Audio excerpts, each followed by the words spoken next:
Hi, everybody. It's me again, reading with Joan. And once again, I'm here with and my co-host, handler, program coordinator, whatever their title is. And I'm just driving around, and they're the executives. Right. And today we have a special reader. His name is Josh. Hi, Josh. Hi. Hi, Josh will be reading to us from his novel or storybook. And Josh, can you tell us the title of the book? And you It's can, Speak up, yeah. It's called Ink Tart. can you show us the book? Just lift it up so kids at home can see it. Oh, that is wonderful. So can you just read a portion for us? Thank you. Just finger. Sorry, If you open a basket and see two snakes and a lizard crawl out, you're going to deal with the snakes first, right? keep reading 6 minutes. What about my mother? Maggie could only whisper. She wasn't used to saying that word.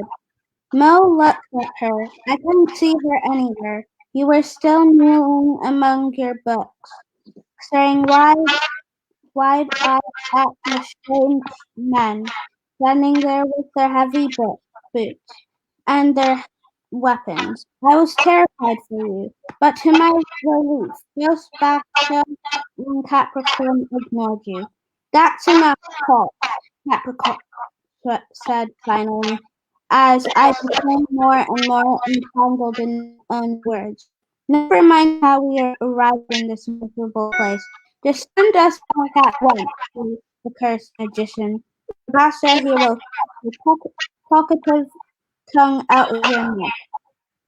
Which didn't sound exactly reassuring, and I read enough about those two in the first chapter of the book to know that Capricorn meant what he said. I was wondering so desperately how to end the nightmare that I felt quite guilty. I picked up the book. Perhaps if I read the passage again, I thought. I tried. I fumbled over the words while Capricorn glared at me, and Basca drew the knife from his belt. Nothing happened. The two of them were just stood there in my house, showing no sign of going back into their story. And suddenly, when we were certain that they meant to kill us, I put down the total book and picked up the sword I dropped on the wall.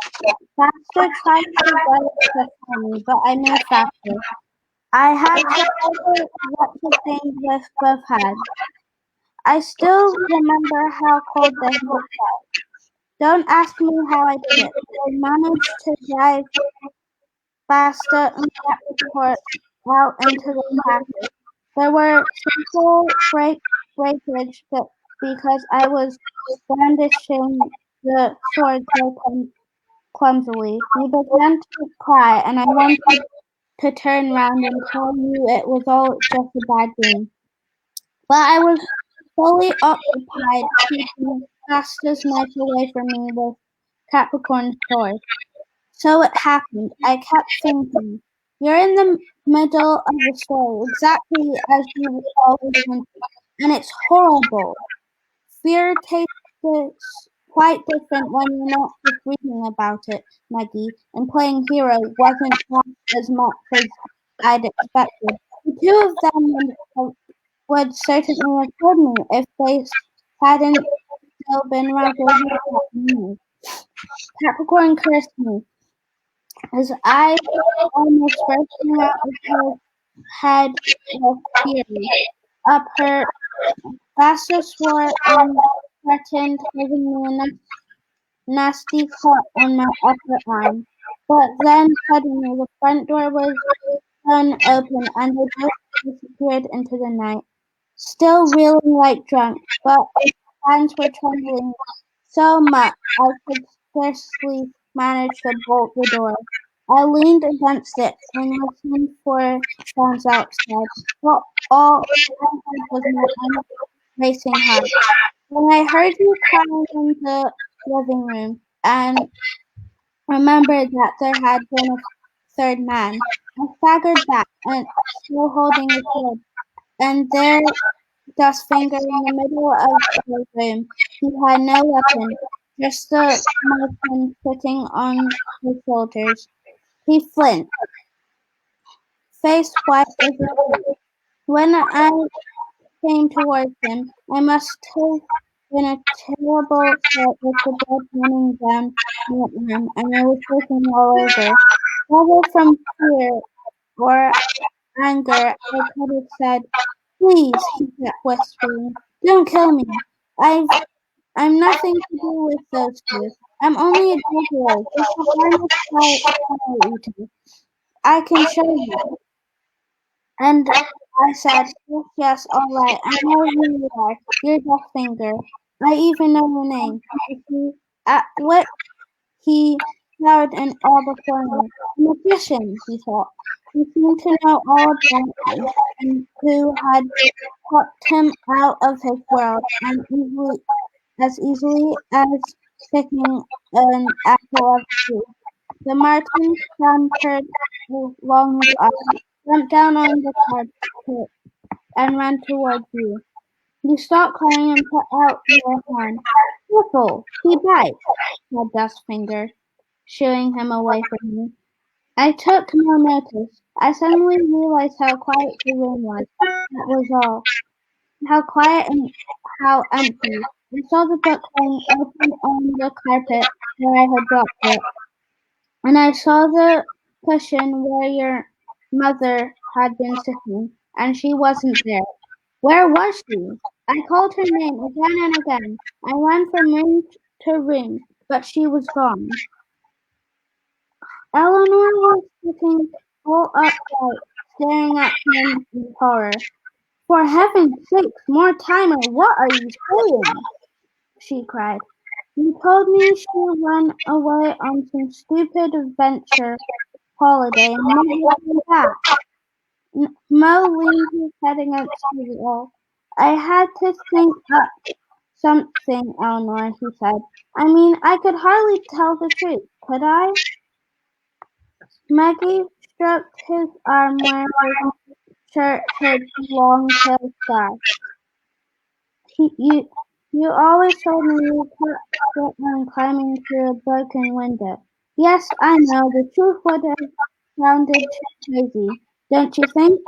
Maggie nodded. He was right. She would just have thought it was another of his stories.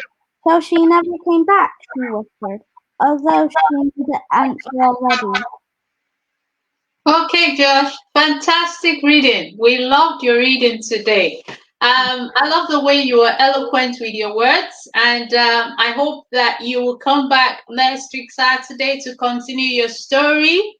And kids, I hope we'll be looking forward to Josh coming back again. Are we not?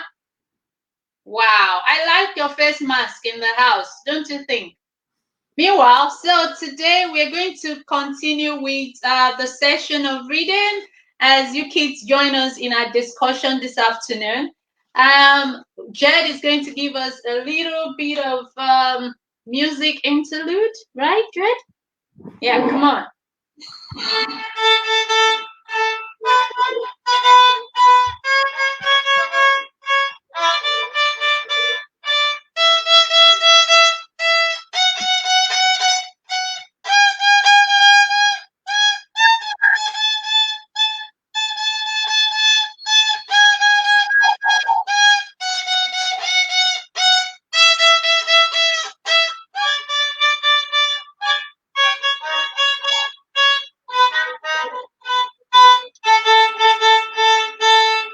Well done. Now I'm doing the D. I want to do it on a D string. Okay, all right.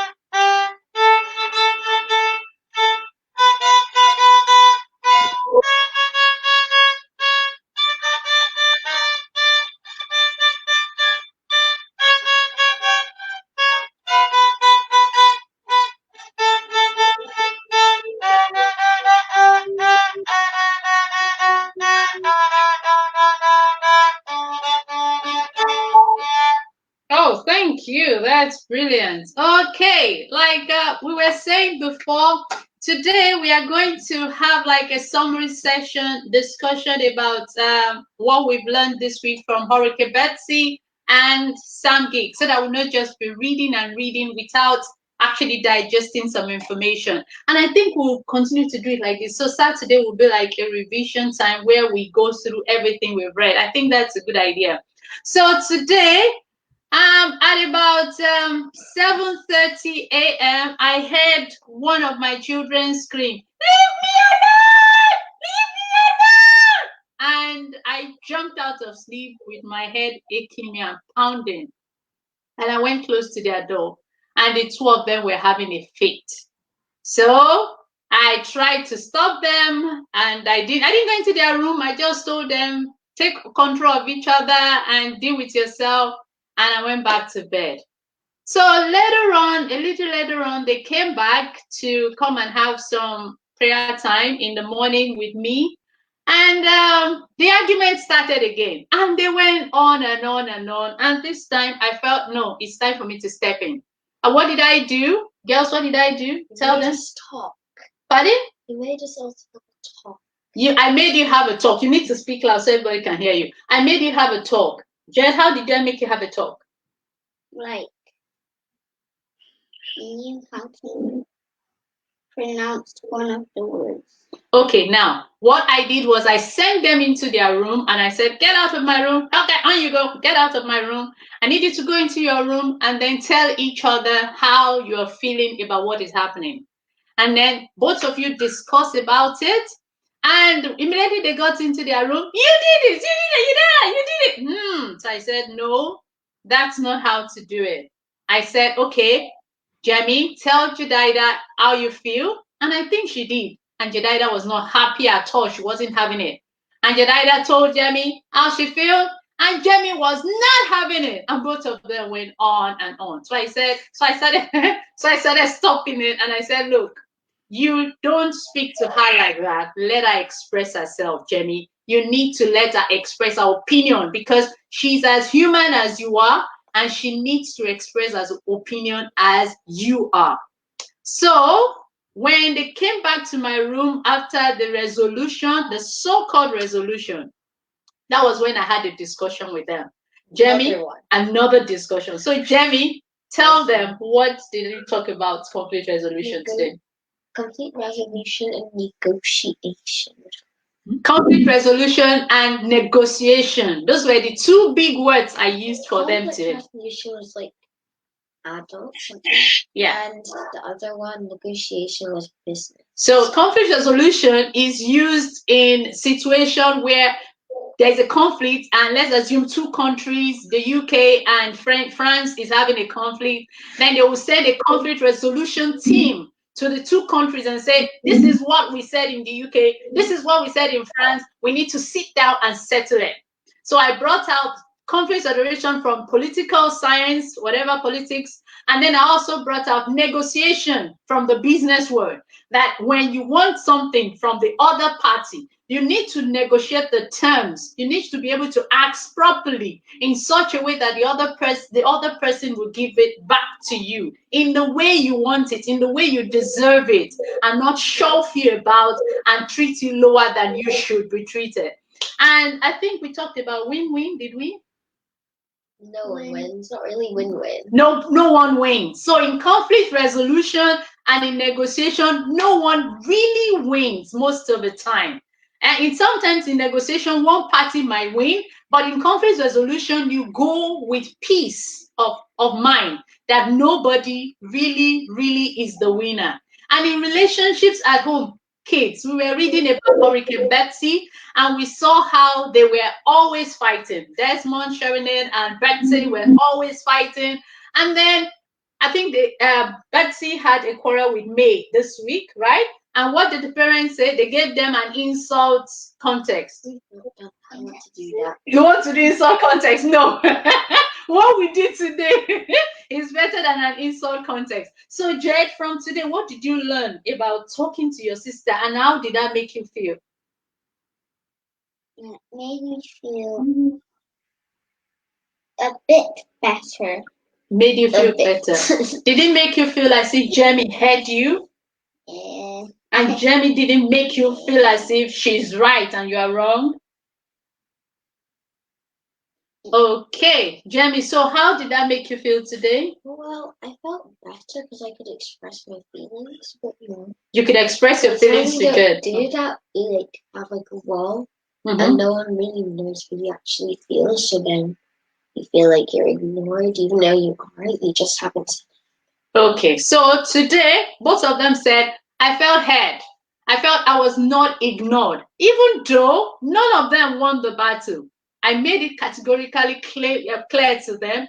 You are not here to win. You are not here to be in charge of who won this quarrel or who won this disagreement. And then I drew that into the situation of families and homes. That in families, husband and wives also have this situations where they quarrel. You need to sit down over a cup of coffee. Is that not what I told you? Yeah. A cup of tea. That better? Yeah, you're right. Because she likes tea. Cup of hot chocolate. That's me. We are the hot chocolate club. That's fine. So you sit there in front of a hot chocolate and then you make your opinion right. Jemima, what are the words I told you not to mention when you're making your opinions right? You did this. You did this. You did that. Whenever you use the word you did this to somebody, you are pointing to that person and you are accusing that person directly. How did I say you should say it? You like, or I think. I feel like, I think this is what I understood by what you were doing. So you have to go from the I feel, I think, this is what I understand by what happened, not what you did to me, because you have to avoid the word you did, because it's that word that will get Jenny upset, and Jenny will go back, and when she says you, and Jenny will go back, and I'm like, what is this happening? So kids at home, I'm really happy that we are reading Hurricane Betsey, because we can actually apply it to ourselves. So when we are home and we are having issues, we can actually apply it. And I think because we were reading the Bible, it was interesting that the passage we read today was talking about Jesus Christ higher than all the angels, right? Is that not the passage we read? Superior, that's the word he used. And then because he was superior, what happened? He came to wash the disciples' feet. Can you beat that? And he also died on the cross. But can you beat that? He went all the way from being superior to washing the disciples' feet. And Jamie, what did I ask you to learn from that? That I shouldn't always be Miss High and Mighty. Good. You shouldn't always be Miss High and Mighty. Or Mr. And you shouldn't always be right. Right? You should always listen to other people's opinion. And what? We also had another fight. Oh, you also have no, that's fine. But the important thing is you learn from that. Every time you have another quarrel, you are not perfect yet. Every time you have another quarrel, you learn from each quarrel, right? You should learn to listen to others, like Jesus washed the disciples' feet. You should learn to wash your sister's feet. You should learn to wash other people's feet. You should learn to listen to them. Wash your brother's feet. And what another lesson we learned is you should learn that your sister can be a winner, even though she's not even though she's at fault. Sometimes you can allow her to win, even though she's at fault. So it has been an interesting week with Hurricane Betsey, right? And I think Sam Geek also did that when they were traveling in the car. Sam was always hitting everybody and nudging everybody because he was the older one. And that means older kids, I need you to be very, very, very, very, very acceptable of your junior ones. I need you to just love on them. I need you to put them in the place of loving on them, because those special memories, the junior ones will not forget it. And I know some junior ones are like Jed. Oh gosh, they can be a pain. This Jed, oh my goodness. Pesky. Yeah, she can do that. Yeah, she don't know where she's from. Oh yeah, she don't know where she's from. You're from here. From where? Here. Where's here? Yes, here. In Scotland. You're from Scotland. Right. So girls, children at home, everybody, Joshi, and everybody listening to me. We've had an interesting week, and I'm glad we did. Because at the end of the week, we had a major conflict in our hands. Till now, I don't know why they were upset. I don't know why they were quarreling. I don't even care to know. But the important thing is we've learned some principles. Conflict resolution, a big word, we break it down to listening to other party about why they're upset. Negotiation, to make sure that each person leaves the place without a win-win, without losing each other's face, and helping other people to win, even though sometimes they don't have to. It's just because you are teaching them, and you are being gracious, like Jesus was gracious, he was superior, but yet he washed his disciples' feet. I know it's hard, right? And at the end of the day, I told them to hug themselves. I told them to pray for each other. And most especially, I prayed for myself, didn't I? I said I wanted to be a better mother. Did I not? And I felt, oh, please, I need to be able to teach my kids, and need to be able to lead by examples, because sometimes I'm a human being too, am I not? Yes, you are. We don't know. You don't know.